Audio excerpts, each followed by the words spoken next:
Hello everyone and welcome back to study with Sunil Jindal.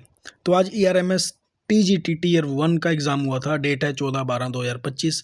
इसके हम लोग क्वेश्चन डिस्कस करते हैं फटाफट से। तो सबसे पहले बात करेंगे पार्ट 1 जनरल अवेयरनेस के बारे में। तो सबसे पहला जो क्वेश्चन है, what is the theme of international day of conscience 2025। तो इस क्वेश्चन का आंसर रहेगा option number D, leave no one behind. जब भी कोई इंटरनेशनल डे सेलिब्रेट करते हैं तो उसका एक अपना थीम होता है। हर साल जो है थीम अलग अलग होता है, सेम नहीं रहता है। तो 2025 का रहा leave no one behind. Now moving on to the next question. Under the national education policy 2020 which institutional structure has been interested with the task of formulating the national higher education qualification framework. तो under national education policy 2020 के under जो institutional है वो है general education council, जिसको कि GEC बोलते हैं। तो GEC is tasked with formulating the national higher education qualification framework, जिसको कि शॉर्ट फॉर्म में NHEQF बोलते हैं, which define learning outcome and integrates vocational education, working with other bodies like UGC। Third question में बात करेंगे, which book was selected for the award of Bal Sahitya Puraskar 2025 in English language by Sahitya Akademi. तो Sahitya academy award में जो English language में बाल साहित्य पुरस्कार मिला है वो मिला है ऑप्शन नंबर A, दक्षिण South Indian myths and fable retold. Now moving on to the next question. Fourth question बात कर रहा है 71st नेशनल फिल्म अवार्ड 2023 के लिए, जो कि अगस्त 2025 में अनाउंस किए गए। तो इसमें बेस्ट डायरेक्टर का अवार्ड दिया गया है द फर्स्ट फिल्म के लिए। तो पूछा गया कि वो बेस्ट डायरेक्टर कौन थे, इस मतलब कि इस मूवी के डायरेक्टर कौन थे। तो वो थे Piyush Thakur, option number 4। Now moving on to the next question. Fifth question बात कर रहा है, एक स्टेटमेंट दी गई है दो, लाइक पहली है the financial action task force, जिसको कि हम FATF बोलते हैं, categorise country with serious deficiency to counter money laundering and terror financing into a red list. Second बात कर रहा है FATF categorise country under increased monitoring with regard to their effort to counter money laundering and terror financing into a grey list. देखो ये FATF की बात कर रहा है, ये जो है कंट्रीज़ की लिस्ट निकालता है। जैसे रेड लिस्ट के बारे में बात कर रहा है कि उन कंट्रीज़ की कैटेगराइज करता है जिनको serious deficiency to counter money and terror financing है, तो रेड लिस्ट में रखता है उनको। तो ये बात बिल्कुल सही है कि उनको रेड लिस्ट के अंदर रखता है। और जो ग्रे लिस्ट है ना, जो इंक्रीज्ड मॉनिटरिंग है, यानी कि उनके जो ग्रे लिस्ट की कैटेगरी में रहेंगी उनकी मॉनिटरिंग जो है इंक्रीज कर दी जाएगी कि whether they are countering money laundering और टेरर फाइनेंसिंग, क्योंकि पाकिस्तान को ना बहुत बार ग्रे लिस्ट के अंदर रखा गया है बाय FATF। तो ये काफ़ी इंपॉर्टेंट बन जाता है उस पॉइंट ऑफ व्यू से। तो ये दोनों ही स्टेटमेंट बिल्कुल सही है और पूछा भी ये गया कि करेक्ट कौन सी है। तो आंसर रहेगा option number A, both are correct. Now moving on to the next question. Next question बात कर रहा है राइट टू एजुकेशन एक्ट 2009 के बारे में। तो 3 स्टेटमेंट दी गई हैं और पूछा गया कि इन तीनों में से करेक्ट कौन सी है एज पर given option. First one is no child can be expelled until the completion of education up till class 8th। तो ये statement right to education act 2009 के तहत बिल्कुल सही है कि किसी भी चिल्ड्रन को एक्सपेल नहीं किया जाएगा या फिर डिटेन नहीं किया जाएगा अनटिल वो एलिमेंट्री एजुकेशन ले ले, यानी कि 8वीं क्लास तक की एजुकेशन ले ले। तो स्टेटमेंट जो फर्स्ट है वो तो बिल्कुल सही हो जाती है। Now moving on to the next. Expulsion is permitted under private unaided school but not in government school until the completion of class 10th। देखो जो राइट टू एजुकेशन एक्ट है ना, ये दोनों पे अप्लाई होता है, यानी कि गवर्नमेंट पे होता है और प्राइवेट अनएडेड स्कूल पे भी अप्लाई होता है। तो सेकंड स्टेटमेंट में क्या है, ना तो गवर्नमेंट स्कूल से एक्सपेल किया जा सकता है ना ही प्राइवेट से किया जा सकता है। और स्टेटमेंट B में बोल रहा है कि प्राइवेट से कर सकते हैं, गवर्नमेंट से नहीं कर सकते। तो आंसर है गलत ये वाला। नेक्स्ट बात कर रहा है no child can be expelled except on the ground or related to the age proof. तो ऐसा भी कुछ नहीं है कि अगर एज प्रूफ नहीं है तो उसको निकाला जा सकता है। तो इसका आंसर क्या रहेगा? ऑप्शन नंबर थर्ड, जिसमें बात कर रहा है ओनली ए के बारे में। Now moving on to the next question, question number 7। Next बात कर रहा है विंबलडन के बारे में, जो लॉन टेनिस टूर्नामेंट है। तो वुमेन सिंगल कैटेगरी में किसने जीता है? तो क्वेश्चन नंबर 7 का आंसर रहेगा ऑप्शन नंबर 3, ईगा स्वेतिक, जो कि पोलैंड से बिलोंग करती है। और फाइनल में उन्होंने हराया किसको था? अमेंडा एमनिस्तीमोवा को, जो कि यूएसए से बिलोंग करती है। नेक्स्ट बात करेंगे, क्वेश्चन नंबर 9 बात कर रहा है according to the global risk report 2025, जो कि पब्लिश की है वर्ल्ड इकोनॉमिक फोरम ने। Which of the following has been voted as one among the top 5 current global risk. तो जो टॉप 5 ग्लोबल रिस्क हैं, सबसे पहले बात करता है वो स्टेट बेस्ड आर्म्ड कॉन्फ्लिक्ट के बारे में। सेकंड बात करता है misinformation and disinformation. Third बात करता है एक्सट्रीम वेदर इवेंट्स। फोर्थ बात करता है वो सोसाइटियल पोलराइजेशन। और फिफ्थ बात करता है साइबर एस्पिनेज एंड वॉरफेयर के बारे में। तो अगर इन पांचों की बात करूं तो मैं जो सेकंड पे मैं देखता हूं वो है misinformation and disinformation. तो आंसर रहेगा इसका option number 4। Now moving on to the 10th question, which of the following appointment are made by the governor of a particular state. यानी कि गवर्नर इनमें से कौन सी अपॉइंटमेंट करता है? देखो, बात करें सबसे पहले जजेस of high court of that state. देखो, किसी भी स्टेट के जो हाई कोर्ट है उसके जितने भी जजेस अपॉइंट होते हैं उनको प्रेसिडेंट ऑफ इंडिया अपॉइंट करते हैं। तो यानी कि ए तो गलत होगा। जैसे ही ए गलत होता है हमारा ऑप्शन नंबर 3 और ऑप्शन नंबर 4 जो है एलिमिनेट हो जाता है। सेकंड जो बात है, एक स्टेट के अंदर जो डिस्ट्रिक्ट जज होते हैं उनको अपॉइंटमेंट करता कौन है भाई? उसी स्टेट का गवर्नर अपॉइंट करता है। सेकंड, एडवोकेट जनरल उस स्टेट का जो अपॉइंट करता है तो गवर्नर करता है। तो बी एंड सी दोनों सही हैं, तो हिसाब से आंसर हो जाएगा option number A.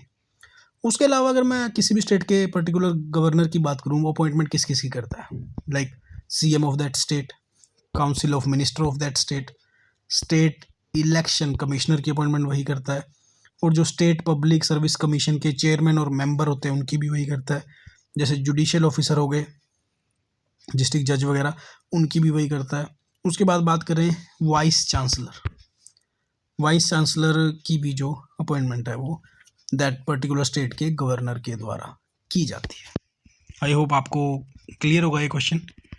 Now moving on to the next,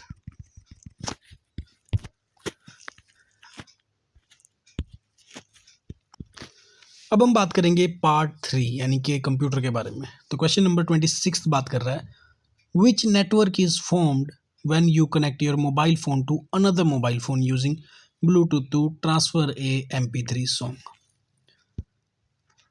देखो, एक मोबाइल फ़ोन से दूसरे मोबाइल फ़ोन पे जो MP3 सॉन्ग हम ट्रांसफ़र करते हैं वाया ब्लूटूथ, तो उस टाइम पे जो नेटवर्क यूज़ हो रहा होता है तो हम लोग बात कर रहे होते हैं पर्सनल एरिया नेटवर्क के बारे में।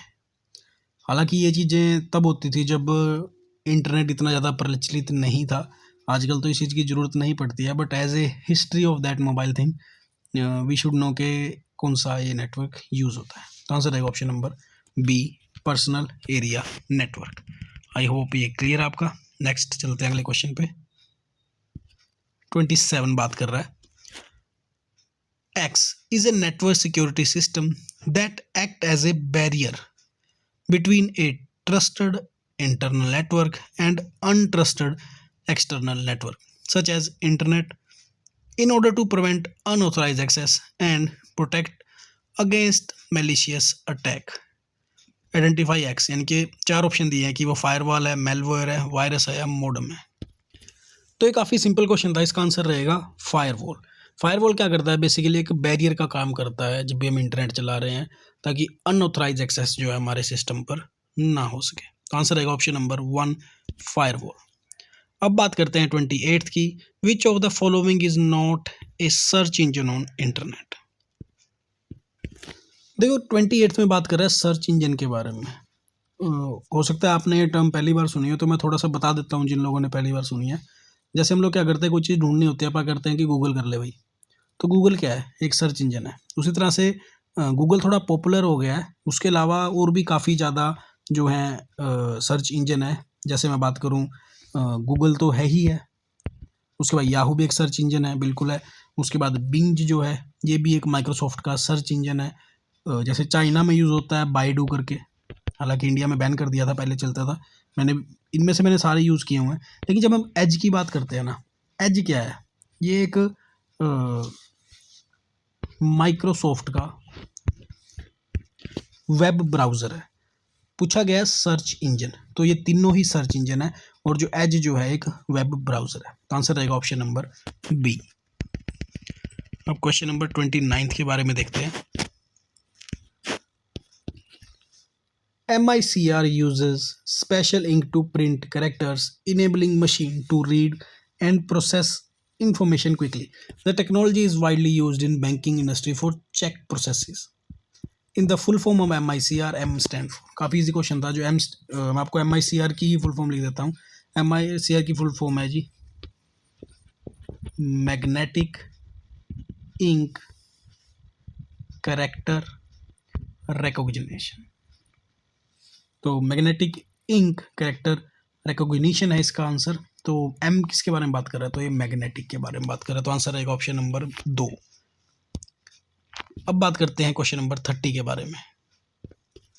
बात कर रहा है कि ये ऐसा कौन सा सॉफ्टवेयर है जो मोस्टली रिकमेंडेड है designing, printing, multi page report of event that includes colour, font, photographs and tables. तो हम लोग माइक्रोसॉफ्ट वर्ड यूज़ करते हैं भाई। तो आंसर रहेगा इसका option number A, word. Second बात कर रहा है which of the following file extension is generally not used for storing video files. यानी कि साफ साफ पूछा गया कि वीडियो फाइल्स की जो है इन चारों में से एक एक्सटेंशन कौन सी नहीं है। तो साफ दिखाई दे रहा है PDF जो है वीडियो फाइल की स्टोरेज नहीं है। .mp4, .flv, .avi ये सभी जो हैं वीडियो फाइल स्टोरेज की एक्सटेंशन है, बट PDF नहीं है। तो आंसर रहेगा option number 3, PDF। Question number 32 बात कर रहा है which of the following keyboard shortcut combination is commonly use to perform redo operation. काफ़ी इजी क्वेश्चन था। देखो एक तो हम लोग कब जब भी काम कर रहे होते हैं वर्ड के अंदर, एक तो अनडू और एक रीडू, ये बहुत ज़्यादा यूज़ करते हैं। देखो अनडू के लिए होता है Ctrl+Z और रीडू के लिए होता है Ctrl+Y। Ctrl+A हम जितनी भी जिस पेज पे हम लोग काम कर रहे हैं पर्टिकुलर पेज पे, उसके सारे कैरेक्टर को सिलेक्ट करने के लिए Ctrl+A यूज़ होता है, और Ctrl+X जो है वो कट करने के लिए यूज़ होता है। तो क्वेश्चन में पूछा गया रीडू, तो रीडू होता है भाई Ctrl+Y। आंसर आएगा ऑप्शन नंबर 4। अब बात कर रहा है क्वेश्चन नंबर 33 में एंटीवायरस प्रोग्राम के बारे में कि इनमें से कौन सा एंटीवायरस प्रोग्राम एक नहीं है। तो जिन लोगों ने कंप्यूटर के बारे में पढ़ा है उनके लिए तो क्वेश्चन काफ़ी इजी है ये। लाइक हमें पता है कि एंटीवायरस प्रोग्राम जो है नॉर्टन 360 का एंटीवायरस प्रोग्राम है, कैस्परस्काई एक एंटीवायरस प्रोग्राम है, Microsoft defender is an also an antivirus program. जो टेलीप्राइम है ना, वो हमें मालूम है कि वो बही खाते के लिए लाइक एक बिजनेस मैनेजमेंट सॉफ्टवेयर है टेलीप्राइम। तो आंसर रहेगा इसका ऑप्शन नंबर ए।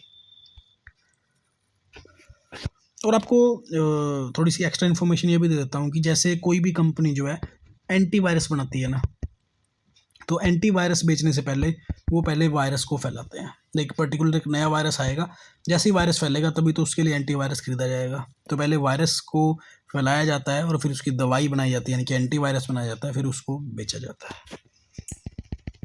नेक्स्ट बात करते हैं क्वेश्चन नंबर 34 के बारे में। ये बात कर रहा है which protocol is commonly used to transfer file over the internet. Protocol जो फाइल ट्रांसफ़र के लिए यूज़ किया जाता है, काफ़ी इजी क्वेश्चन था। तो ये है जी फाइल ट्रांसफ़र प्रोटोकॉल FTP। बात कर रहे हैं क्वेश्चन नंबर 35 की which of the following is not an example of output device. देखो plotter, printer, speaker and scanner, तो ये तीनों जो है ये आउटपुट डिवाइस है। स्कैनर जो है एक इनपुट डिवाइस है। तो आंसर रहेगा ऑप्शन नंबर 1। अब बात करते हैं क्वेश्चन नंबर 36 की। Which of the following is not a valid web address? Question number 36 में ना एक वैलिड एड्रेस नहीं है। तो देखो, जब भी हम लोग HTTP यूज़ करते हैं तो एस भी यूज़ कर लेते हैं, विदाउट एस भी यूज़ कर लेते हैं, दोनों ही परफेक्ट हैं। देखो, एस और विदाउट एस में इसका कोई चक्कर नहीं है। लेकिन जब भी एक डोमेन नेम टाइप करते हैं ना अपन, तो ये जो एंड है ना, इसको जो कि इंग्लिश में एम्परसेंड बोलते हैं, ये डोमेन नेम में अलाउड नहीं होता है। तो आंसर क्या रहेगा? ऑप्शन नंबर 1 कि ये जो है एक वैलिड वेब एड्रेस नहीं है। अब बात करते हैं क्वेश्चन नंबर 37 की। 7 बात कर रहा है कि मेमोरी यूनिट्स दी गई हैं, उनको लार्जेस्ट टू स्मॉलेस्ट जो है हमने लगाना है।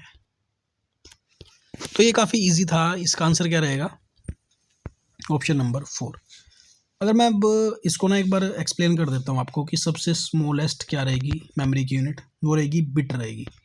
बिट के बाद आएगा बाइट, बाइट के बाद आएगा किलोबाइट, किलोबाइट के बाद आएगा मेगाबाइट, मेगाबाइट के बाद आएगा गीगाबाइट और गीगाबाइट के बाद आएगा टेराबाइट।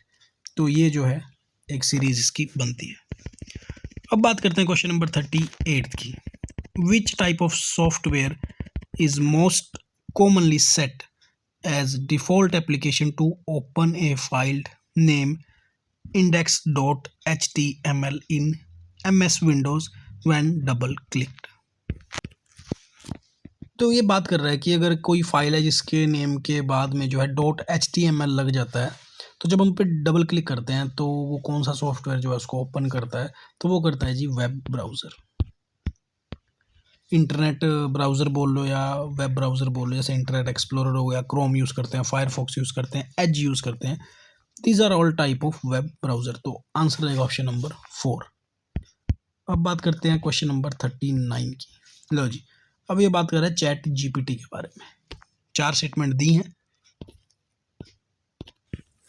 चैट जीपीटी के बारे में बात हो रही है। Chat GPT offer both free and paid subscription plan. Second बात कर रहा है फ्री है स्टूडेंट के लिए। थर्ड बात कर रहा है हमेशा फ्री रहेगा। फोर्थ बात कर रहा है हमेशा पेड रहेगा।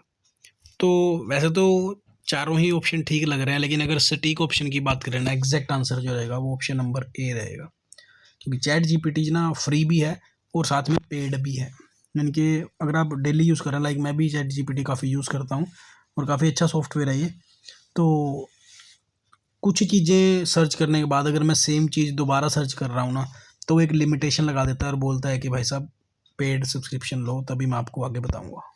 सर्टेन लिमिट के बाद हम पेड सब्सक्रिप्शन ले लेते हैं तो फिर वो उसकी कोई लिमिट नहीं रह जाती है। तो आंसर रहेगा 39 का ऑप्शन नंबर ए। नेक्स्ट बात कर रहा है which of the following is the most common and primary purpose of using iCloud in a computer system. तो जो iCloud के बारे में बात कर रहा है, तो ऑनलाइन क्लाउड स्टोरेज के बारे में बात कर रहा है। और iCloud एक ऐसी सर्विस है जो कि एप्पल के द्वारा प्रोवाइड की जाती है, that securely stores photo, files, notes, passwords और अदर डेटा जो भी है वो क्लाउड स्टोरेज फॉर्म में वो स्टोर करता है। तो इसका आंसर रहेगा ऑप्शन नंबर फर्स्ट। तो इस वीडियो में ना हमने जीके के और कंप्यूटर के सारे ही क्वेश्चन डिस्कस करें हैं। अगर आपको किसी में डाउट लगता है या फिर आपको लगता है मैंने गलत आंसर बताया है उसका, तो आप कमेंट सेक्शन में लिख सकते हैं। And if you also want कि मैं मैथ रीजनिंग भी डिस्कस करूं, तो आप लोग कमेंट सेक्शन में बताइएगा। नेक्स्ट वीडियो मैं कल ही जो है इसके बारे में बना लूँगा। तो थैंक यू सो मच। पहली बार आए तो चैनल को सब्सक्राइब कीजिएगा। जय हिंद।